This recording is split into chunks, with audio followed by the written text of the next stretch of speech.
This is an all-day live alert. This is an all-day live alert. I'm BC O'Neill. At any moment now, we are expected to hear from Minneapolis Mayor Jacob Frey on a couple of topics. First, he's going to address a rideshare ordinance that the City Council is set to vote on tomorrow. The Council wants to establish minimum compensation for drivers, but both Uber and Lyft have threatened to pull out of the city if the amount is too high.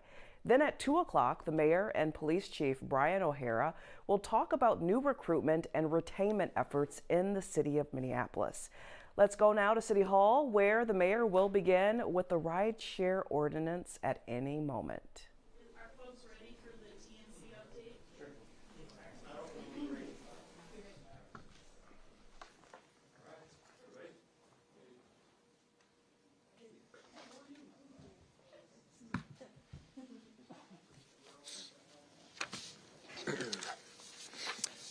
Good afternoon, everyone. So we got two topics for today.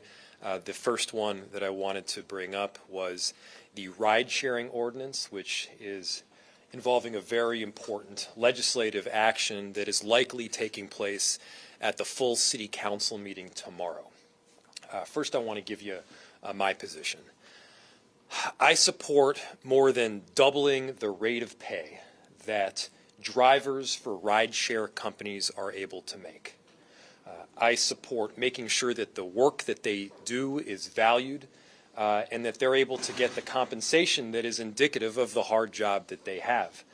Now, the council wants to take that pay even further to a rate where Uber and Lyft would effectively leave the city. Not only would that not do any good for the drivers, because it doesn't do any good to get a pay raise if you no longer have a job, but it's also very problematic for residents of our city and tourists, people that use ride-sharing service in some form. This is people with a disability.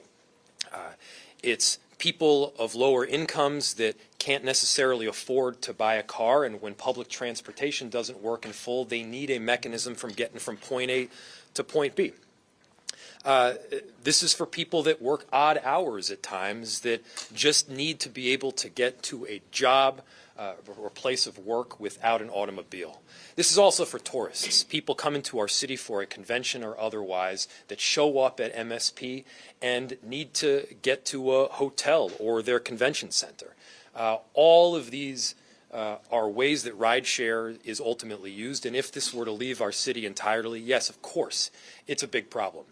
Now, importantly, we don't need to choose between giving drivers a necessary raise and continuing to have Uber and Lyft in our city. We can do both of these things at the same time.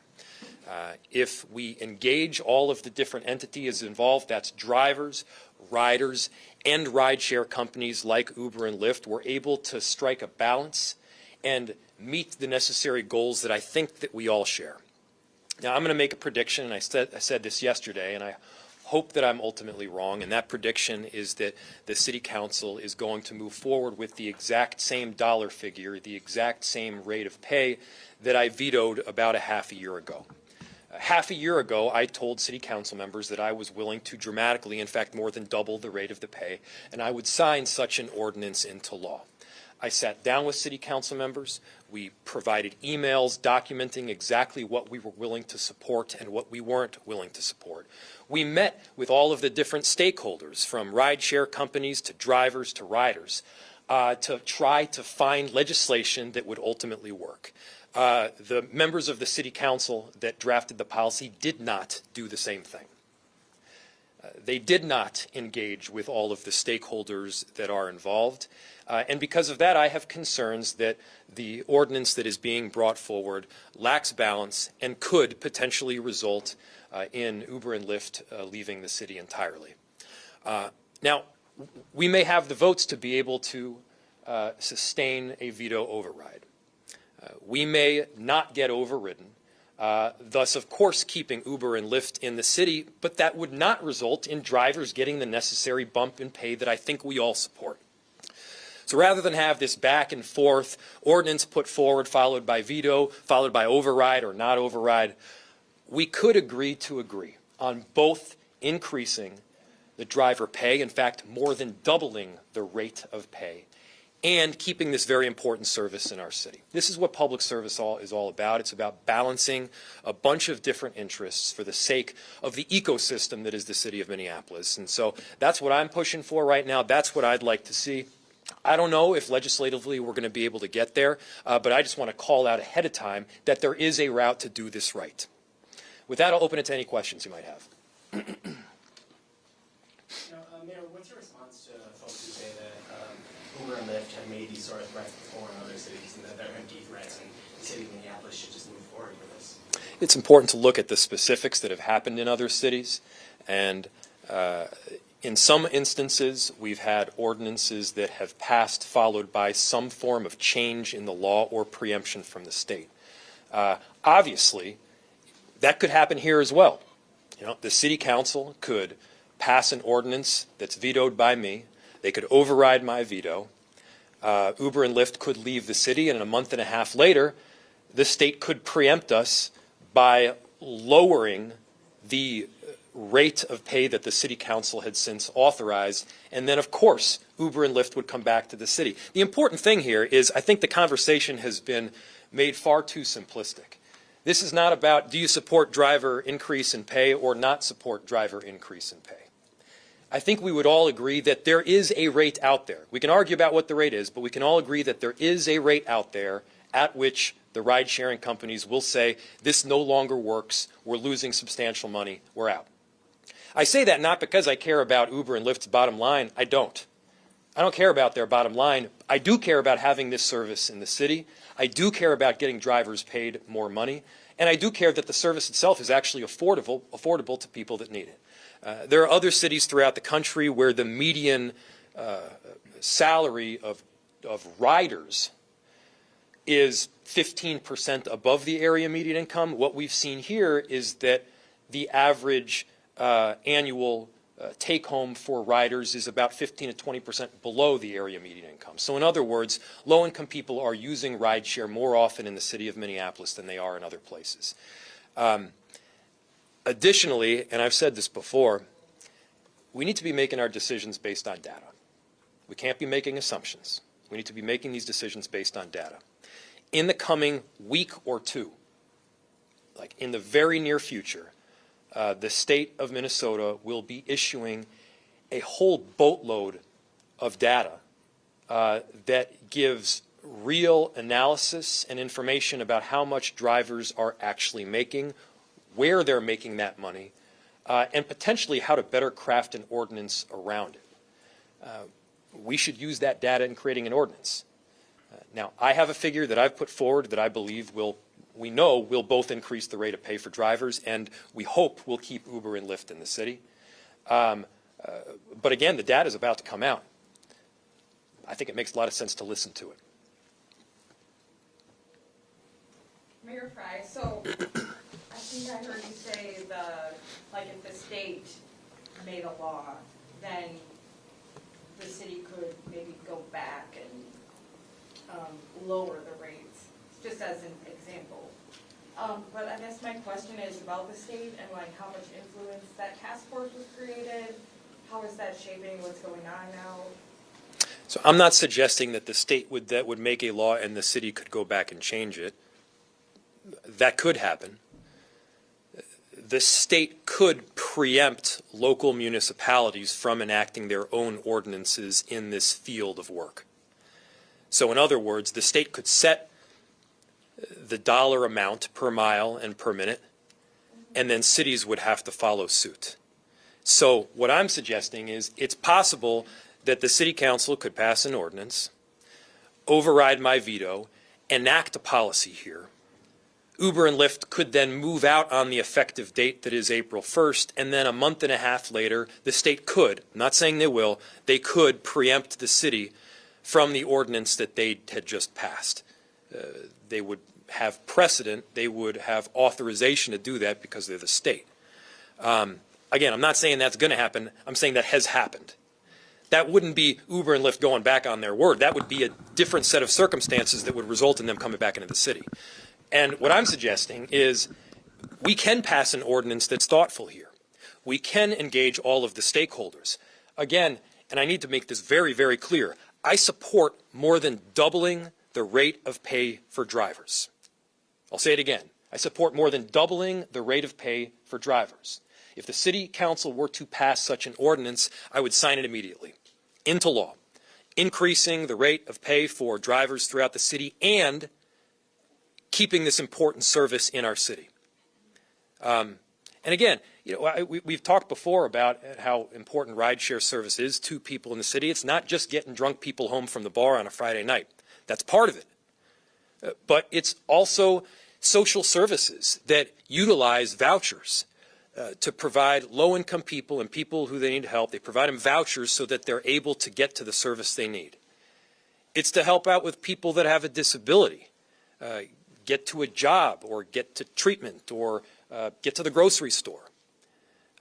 It's helping people that don't have a car. I mean, we're talking about moving away from, you know, a fully individual automobile-centric mentality, and part of that is giving people options. One of those options is public transit, and we're encouraging people to use it. Another one of those options that people without a car occasionally use is rideshare. It's not the be-all, end-all. It is an important mode of transit, though.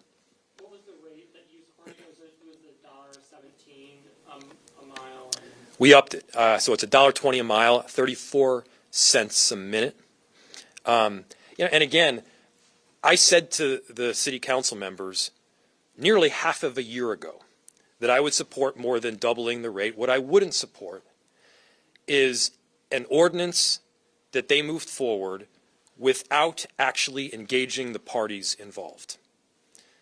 You know, you got an email from Lyft just this morning, I believe, that said that the information that the council has been putting out there is blatantly false. I'm not sure if that was the exact quote, but it was pretty close. We should be asking all of the entities involved what the impacts are. We should also not be afraid of the data itself. And finally, we can't be operating exclusively in a political realm. If this is about helping people, if this is about getting drivers an increase in pay, we have the ability to do that. What I could imagine happening is that they put forward the rate that I've already said I would veto. I veto it, just like I said I would, many times, in writing and verbally. And then they aren't able to override my veto, and rather than taking the steps to help the drivers out that they claim to want to help, they just call it a day. So rather than we shouldn't have people sitting on their hands. We should have people working to find common ground and passing policy that helps the people that we all purport we want to help. I'm sick of the politics. So why I'm making this prediction right now is I hope I'm wrong. I hope I'm wrong. But there's no way that they're going to be able to blame me for a lack of a wage increase for drivers when they're not able to talk and negotiate and work with the rideshare companies that are here in the city.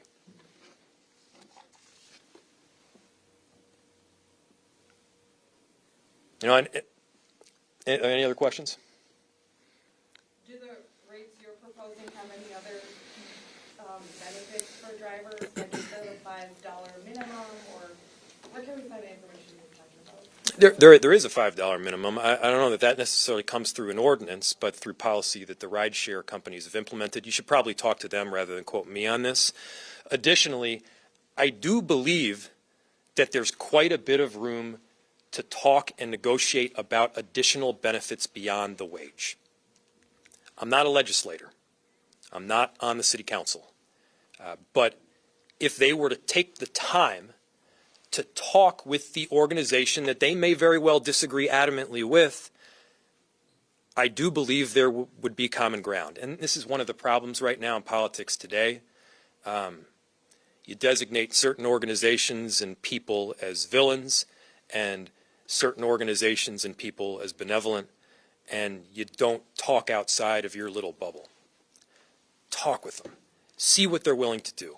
You might find a win-win situation where you're able to keep this important service and give drivers the raise that they need. So that's what I'm for.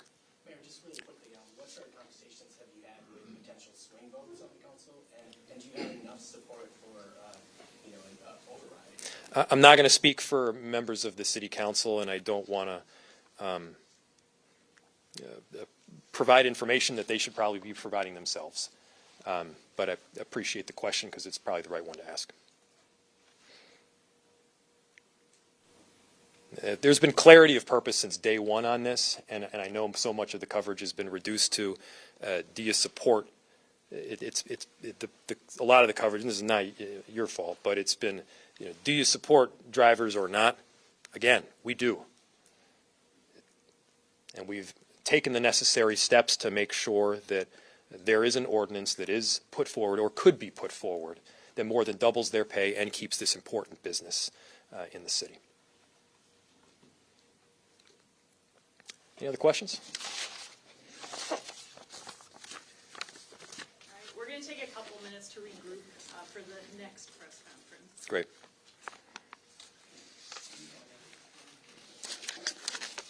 Did I miss anything on the last one there?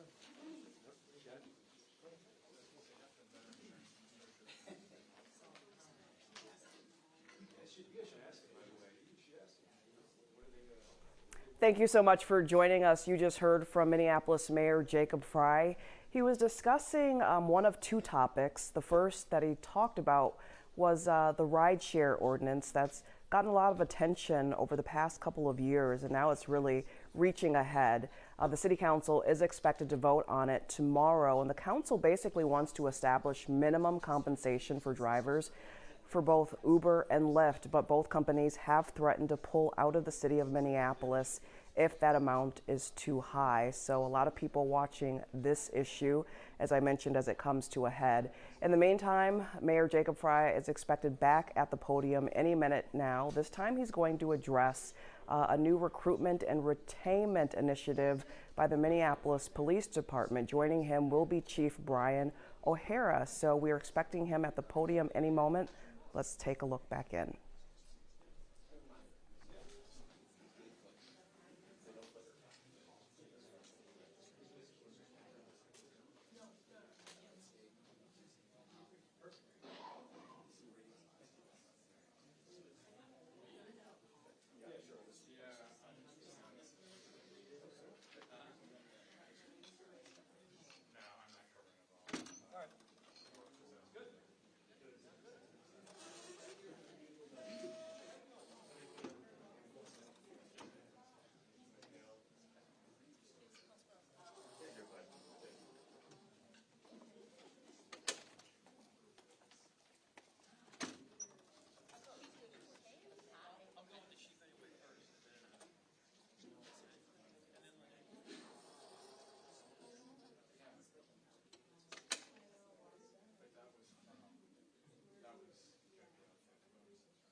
Good afternoon, everyone, for this press event 2.0. This is some really exciting news today that we're about to share, but first I wanted you all to take a moment to remember a time when you've helped your community in a really significant way. Remember a time when you've stepped up, and that might have been to volunteer at a homeless shelter or serve food at a food shelf. It might have been to pick up trash along the river or volunteer as a local baseball coach. All of these things help people in the communities in which we live, and all of these things give you that kind of warm feeling where you feel good about yourself, you feel good about the work you're doing, and you feel even better about the community in which we all live. And I'm sure you've felt that sense of pride each time you've been stepping up. And now I want you to imagine yourself doing that kind of work full time, getting paid for it. We have those opportunities that are available right now at the city of Minneapolis, where there is great need. There's an unbelievable potential to make a difference in the communities we serve. And you can do that through becoming a police officer or a 911 dispatcher. As a police officer and a 911 dispatcher, you're helping people during some of their most horrible moments of life. Those moments when they need help, when they need a sense of calm and they need safety. Sometimes they just need a warm voice at the end of the phone to talk to. Our police officers are stepping up in incredible fashion right now while they're short on staffing and there's more work to go around. And right now, you can imagine yourself being one of them, working right here at the city of Minneapolis for the community that you love and making an incredible difference for people who need your help. And so we're rolling out with a campaign starting today. The campaign is known as Imagine Yourself, and it's a collaboration between our incredible HR department and Accenture, which is a PR firm. This campaign is comprehensive, it's full-throated, and it's a full-court press to make sure that we are getting the necessary police officers into MPD and getting 911 dispatchers as well. This is not going to be the traditional mode of recruiting where we recruit some people in, they do an academy, and maybe we call it a day. This is a full-on effort. Everything from ads on social media, LinkedIn, Facebook, YouTube, to commercials on the air, to billboards you'll see in public. And we're also doing a full throttle effort on the ground as well, and that's already been happening. And we're committed to trying every available option right now for this recruiting and retention because ultimately that's what our city needs. So this campaign is really about people's lives. It's about filling a very critical safety need that we have in our city. Part of that safety need is police officers and 911 dispatchers. And I'll tell you, there is great reason to become a police officer beyond the need to help your community. In Minneapolis Police Department specifically, there are opportunities for advancement. You will gain a skill set that you will never get in any other city in the state. And whether that's working narcotics or working to prevent violent crime, you're going to be doing more than simply pulling over a car that's going 20 miles an hour over. There are jobs in this department where you can gain a skill set, improve people's lives and safety, and by the way, we've got a police contract that is soon to be coming, and we're also going to be significantly increasing the pay. All of those things will be available. And by the way, this campaign is not limited to the work that is happening through this important Accenture tool. Our police officers and the administration here has been working very diligently already on a number of different items, from a step-up summer internship program for local youth to attending career fairs around the city on cultural corridors to heading to a local coffee shop where our administration, our chief, can interact with some young people. We're regularly visiting universities and colleges across the country, including historically black colleges and universities. We're going to military bases around the country, and we are beginning to see some results, as a number of applications that we're getting this year are a tick up from the numbers that we were able to see last year.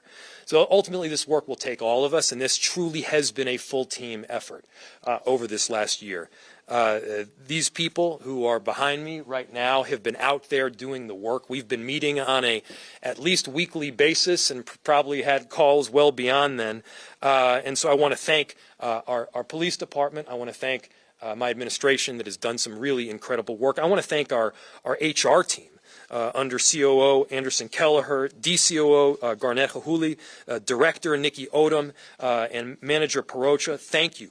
Thank you for leading this campaign work and for all of your efforts to make the city of Minneapolis a top employer and a really great place to work. To the OCS team, Commissioner Barnett, to Chief O'Hara, Director Hodney, thank you for your ongoing determination to build out the best possible team that we can.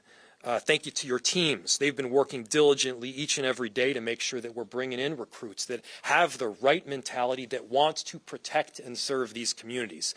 We are beginning to see some progress right now, and this campaign is going to kick it on to the next step. And to our 911 staff and MPD officers, especially those that have persevered and they've stuck around, they've showed what it means to be courageous and heroic. They've faced some of the most difficult circumstances that our city and our country have ever faced. They're still here. What I can tell you that you're signing up to, if you're someone that's looking at a potential job as a police officer or a 911 dispatcher in Minneapolis, is you've got a committed team around you. You've got people that care about your well-being, and we want you to be able to take the next step, both for our communities and for your careers. This is a magnificent opportunity that we want you to be part of. Many of you have heard me say this before, but it's perhaps my favorite reason of working, a favorite reason of working at the city is to work with these incredible individuals. Everybody's got their unique niche, and whether it's responding to 911 calls or making sure that the water you drink is clean, people care, and they're stepping up to help. I'll just finish by using the tagline of the video you're about to see that will be going on air. Imagine yourself. Imagine yourself making a big difference in your community and keeping people safe during some of their most difficult moments of life. That's what this is about. And with that, I want to turn it over to someone who is most definitely helping people during some of their most difficult moments in life, whether he's showing up personally or his incredible team of police officers. Chief O'Hara.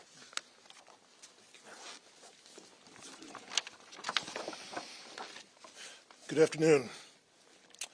It's no surprise to anyone that the Minneapolis Police Department is suffering through a staffing crisis.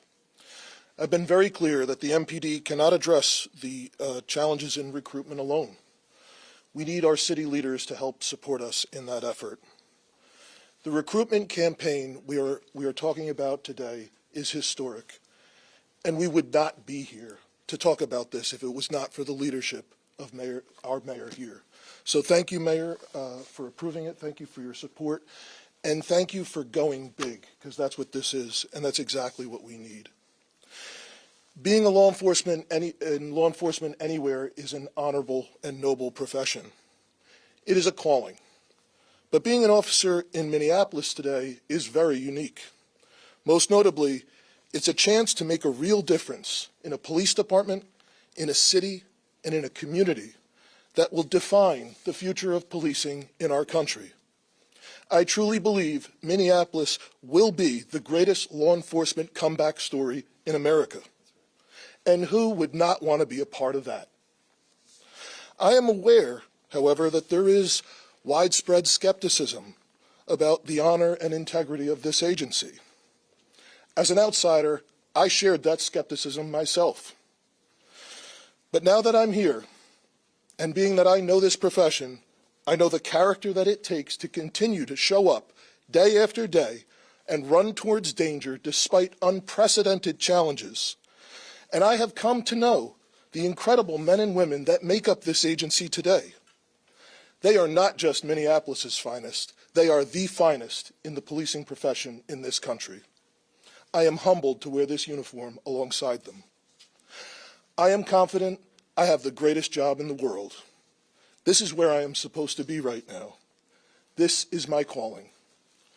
But as I reflect, over the start of my career, I have to laugh. Many cops have a family legacy, particularly if you're an Irish Catholic from outside New York City. Their fathers, brothers, and family members were in law enforcement. But that's not the case in my house. My mom raised myself and my sister. Others knew when they were kids that they were going to be cops, but that wasn't for me. That wasn't my initial career path. But the thing that I do remember, in the summer when I got the call from the city of Newark to go to the Newark Police Academy, I remember going to my mom's house, and she was hanging out on the porch at the corner with her friends like she did in the summer. And I told them that I was going to be a Newark cop. And when I told her that, her and her friends reacted as if I said I had just gotten accepted to Harvard. You would have thought I was going to be a brain surgeon. She thought very highly, and folks in similar situations still do feel very highly about this profession. I'm overwhelmed by the support our residents have for the police officers in this city. It's just like the support I had as a kid telling my mom and her friends I was going to be a cop. And that means a great deal to me now, and I know it means a lot to our officers here today.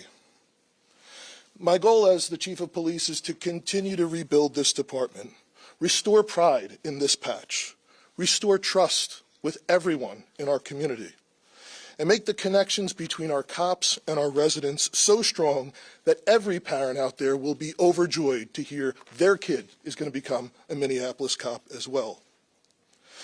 The truth is, as recently as 2020, I never dreamed of working for the Minneapolis Police Department. But today, I cannot imagine working anywhere else. I answered that call. I need others to do the same. The safety and quality of life of over 400,000 residents are depending on us to do it. Thank you.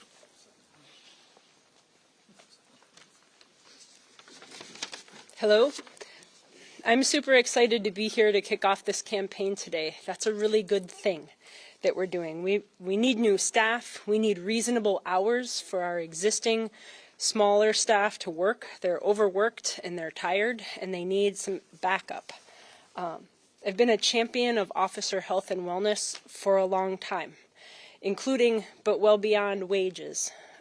It was very intentional when Chief O'Hara started that I brought him to our local high school in my ward to introduce him to others. This is a long game, the idea of refilling our police department. We really have to have, and I want to assure people that we have infrastructure in place to care for the well-being of the entire officer. That programming will really appeal to the whole person, to the whole candidate. And these are intangible but incredibly important things to consider as people work in these very challenging careers. Council has its role in approving funding for this campaign and in supporting our staff. I've done my own best to highlight our recruitment needs whenever I can, at public meetings, at neighborhood meetings, working to recruit people at block parties. People are kind of like, yeah, we know. Well, I'm not going to stop. And this is not a scattered approach. This is a really full-on, consistent effort that is being launched today. So I'm really glad that as a city we're trying a wide variety of coordinated recruitment methods and being creative. Creativity is really what we need. That's probably the best way to describe what we are doing right now. We're not the only ones facing staffing shortages. That is nationwide. And we really need to set ourselves apart as to why people should come and work for us. We have to be competitive and we need to be everybody's top choice. So the types of outreach that we're going to be doing is exciting to think about, and I'm eager as to what the results will show. Thank you. I'll introduce our COO, Margaret Anderson Kelleher. Thank you, Councilmember Palmisano. I also want to recognize that we have with us Councilmember Rainville today, who have been great supporters of this effort. I am Margaret Anderson Kelleher. I serve as the City Operations Officer for the City of Minneapolis. And I want to share that I think that this type of recruiting activity is so important, not only for our police department, not only for 911, but to also say to the people who are here working for us every single day how much we appreciate their efforts, that they have come to work here, that they remain here. It is important that we recruit a top-notch workforce at all levels. And although we're here focused today on people imagining themselves in these roles, I want to say that I am inviting all of you who are interested in public service to imagine yourself serving the residents and visitors of the city of Minneapolis through many, many roles. In fact, I really connect to the meaningful and why it's meaningful to work in public service. I've had a long career in public service. I've worked at almost every level of government, and no level of government is more exciting in its problem solving, in its day-to-day connection with people than local government and working here in Minneapolis. In fact, our employees last year, when we surveyed them, which we do regularly, when we asked them the question, do you feel that your work at the city of Minneapolis is meaningful? 85%, nearly 85% say, my work is meaningful at the city of Minneapolis. And I connect with that sentiment. I came here out of state government because I wanted to see things done faster. I wanted to engage on police reform in a meaningful way as a resident of the city for 33 years. We have a high bar to meet, but we know the people who can help us are out there. We just saw in the last 2 weeks what it means to be a public servant in law enforcement. And I know the city of Burnsville and the families of those fallen officers and firefighters are feeling it still today. We know that. We need people to come and work at all levels of government, whether it's a 911 call operator, whether it's our first responders through fire that are out there every single day, being a police officer, working in public works. We need you. And so as we launch this Imagine Yourself campaign, I want to thank our Human Resources Department for all they've done, Nikki Odom as the leader and all of her team, and a deep thanks to Accenture as well to working with us on this campaign. I'm going to hand it over next to Director of 911, Hodney, to speak a little bit more about 911 recruitment.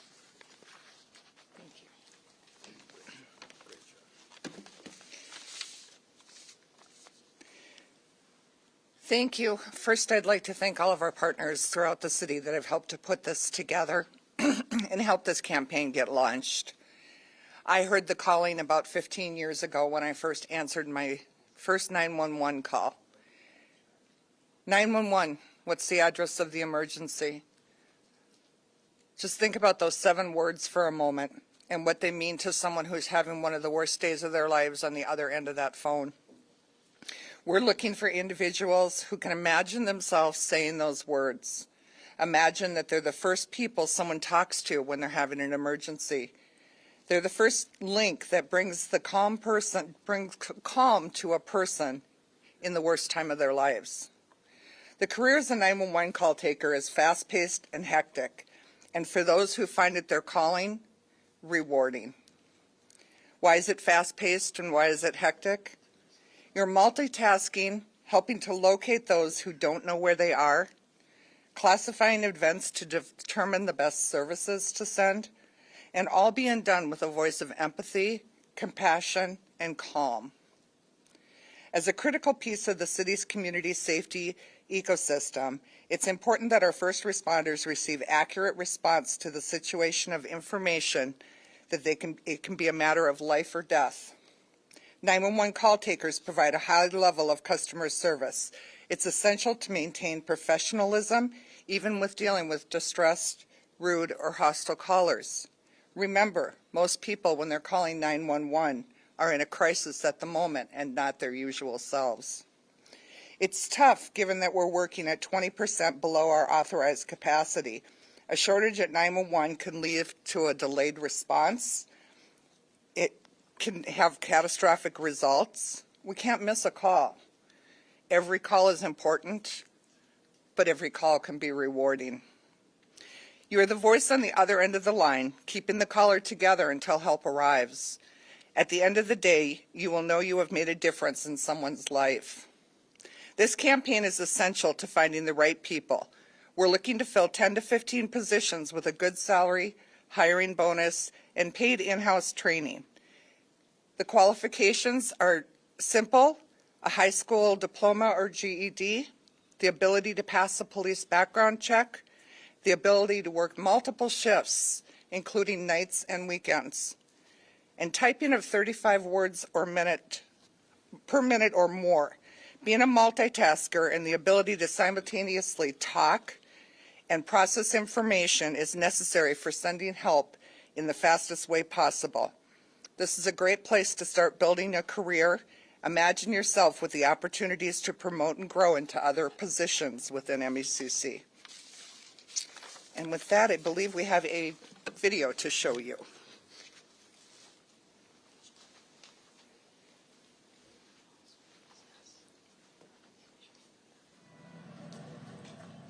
This city needs great people like you to keep it running smoothly. 911, what's the address of your emergency? We already have a ping on that phone number. Just keep them on the line, okay?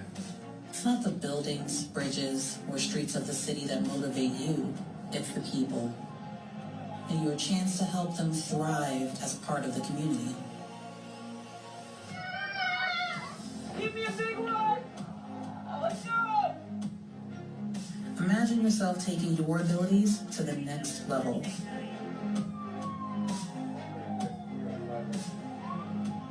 Turning your passions into a career while helping make a positive impact in Minneapolis.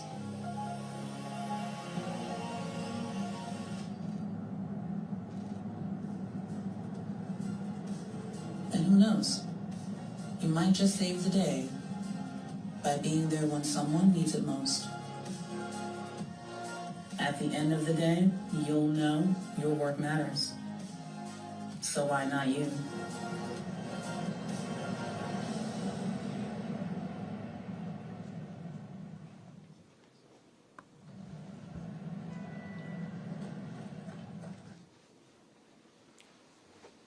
Wonderful.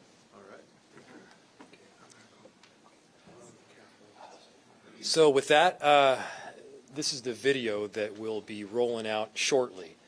But this video is one piece of a full court press and an overarching campaign to bring in both police officers and 911 dispatchers. And with that, we'll open it to any questions. Andy. Yeah, can you tell us a little bit more, I actually have a few questions, a little bit more about, like, beyond this video, what the marketing campaign looks like. I'm also trying to remember, I think it was, the contract was for $950,000, but if you could remind us how much this costs, and it's coming from the federal grant, or am I misremembering? So the contract is for approximately, is $1 million? It's a $1 million contract in total. You may be right, it may be slightly less than $1 million as well. The work itself is not limited to this video. It's everything from social media ads to going on LinkedIn. It's job postings. It's a comprehensive approach to be able to also bring in the people that have shown some interest. So like any advertisement that you see out there, if you're looking to buy a new pair of soccer shoes or a diamond ring, we have some information as to how clicks are occurring, and we're able to then better track. Not to mention, this is going to go all the way up through my administration, through HR, and every piece of our city, in that once somebody applies, we can also have some direct outreach as well. That's direct outreach from staff that are charged with recruiting, and I do need to give a big thank you to all of the people within MPD and 911 that have helped do this work. I haven't yet mentioned chiefs. I haven't yet mentioned the assistant and deputy chiefs that are also here with us. But Gators and Blackwell have been doing an incredible job themselves. Okay, yeah. Is it coming from the city's budget, or was this from some federal money? Do you remember? It was the $7 million from ARPA. Okay, it was ARPA funding. Thank you. And you had mentioned that that raises were coming, or that a higher wage would be coming for police officers. Do we know if that is yet? No. No, obviously this happens in the course of a contract negotiation. What I said today is something that I've been saying very clearly, both privately and publicly, which is that we're asking officers to step up and do an incredibly important job, and they need to have the pay that is indicative of that work. So yes, we are looking at a significant bump. But no, we do not have that number yet, and no, the negotiation is not complete. Chief O'Hara, Councilmember Palmisano said officers need backup. Can you speak to the importance of this campaign, not only for the residents, but can you speak to the importance for the current officers? Sure. You know, like I've mentioned several times, the department overall is 40% smaller with sworn staffing. We rely more and more on mandatory overtime, on officers working overtime, officers performing multiple functions. But I think it's important to remember that the officers that are here, that have remained, that have stood by and been resilient, been incredibly dedicated to the city, have done that while experiencing some incredible personal trauma. And just like our residents have, but they have kept coming to work day after day after day for years, despite a majority of elected officials saying we should probably disband this department, despite day after day, 3, 4, maybe 5 people that were standing next to the Met roll call not showing up the next day, despite almost a financial incentive to give up and leave. So yeah, it's a very real thing, particularly at a time in the state where assaults against police are up 160%. To have this staffing crisis, to be living through even, what happened in Burnsville, what happened out west a few months ago, what happened in Wisconsin with officers being shot. Their safety is a reality, especially in a place where we are still struggling to get gun violence under control. That's a very real thing. Every time they put that uniform on, every time they drive that black and white car out of the parking lot. So yeah, we need the officers that are here to remain here, to back each other up, but we do need some good young people to come in and help do that too.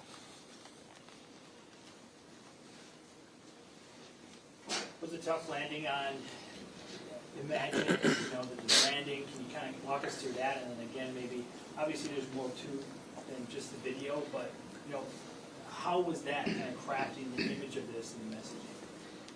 Well, we have experts that have helped to put these together that go far beyond my knowledge base and understanding. But obviously, we've all been working as a group. We've been working together over the course of about a year to make sure that the message was right, that it hits properly.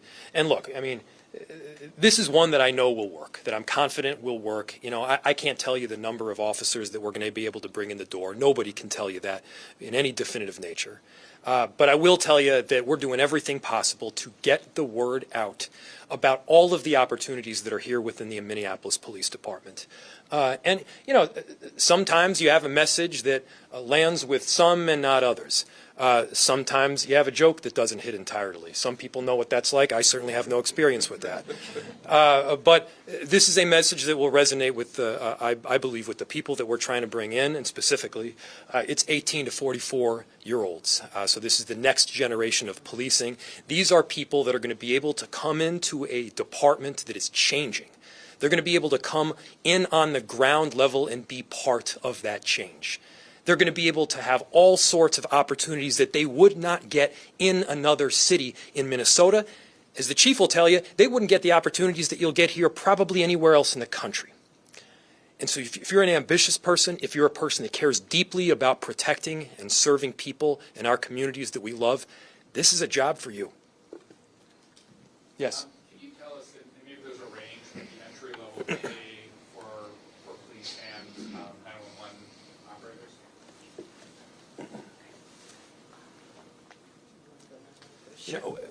We could probably give you a little bit of that, but let's just get you the exact right information rather than guess on it here.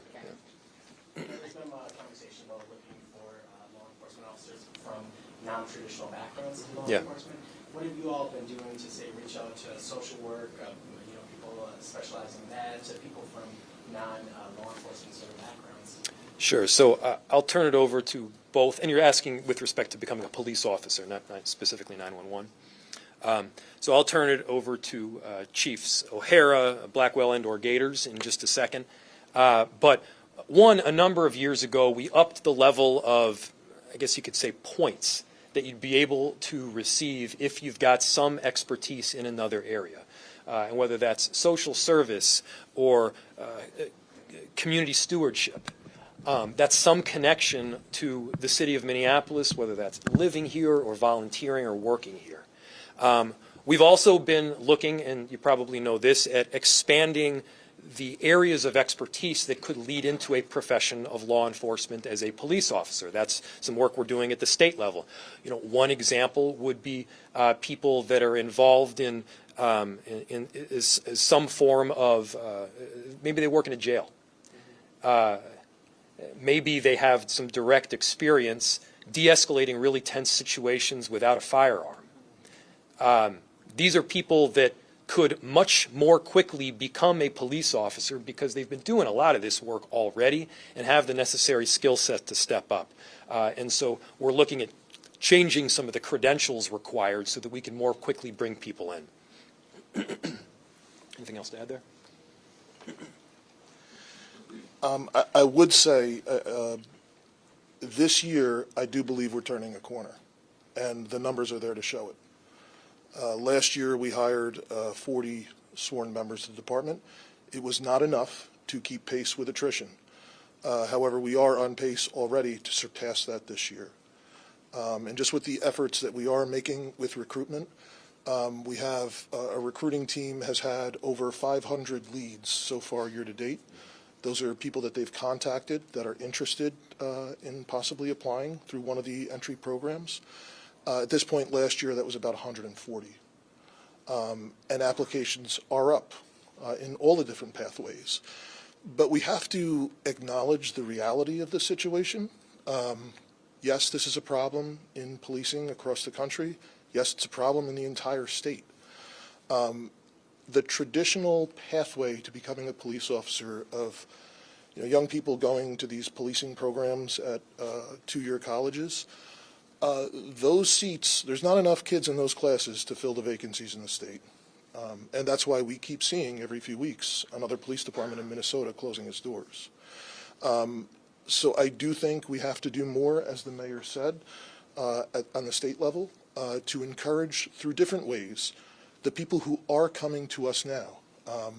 We're getting a lot more applicants that are connected to the city, a more diverse group of applicants to our CSO pool. But that's something that's years down the line before they actually become police officers. But we have seen an increase in our cadet program, which is folks who are doing this as a second career, who have bachelor's degrees already. So anything that we can do to encourage more of those folks to come into this profession who have life experience, who have, different backgrounds, whether it's social work, whether it's working in a jail, working in probation or parole.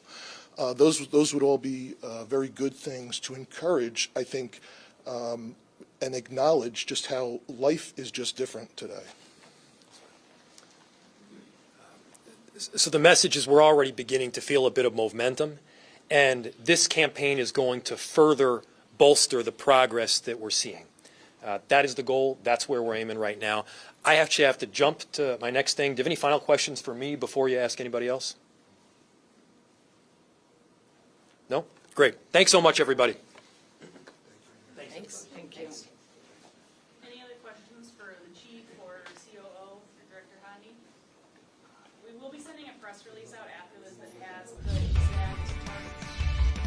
This is an all-day. In Duluth, Minnesota, the headquarters for Cirrus Aircrafts. Saved their lives. Incredible.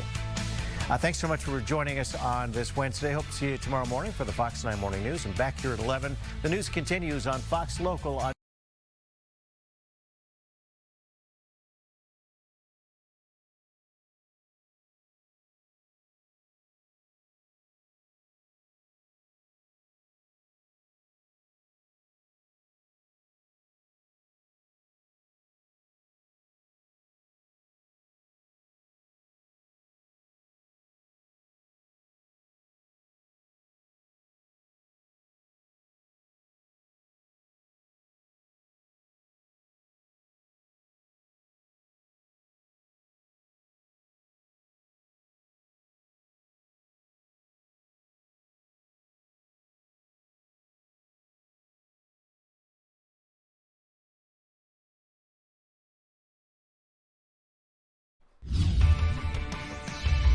You're watching Fox 9 all day. Thank you for joining us for All Day on Fox Local. I'm BC O'Neill. Super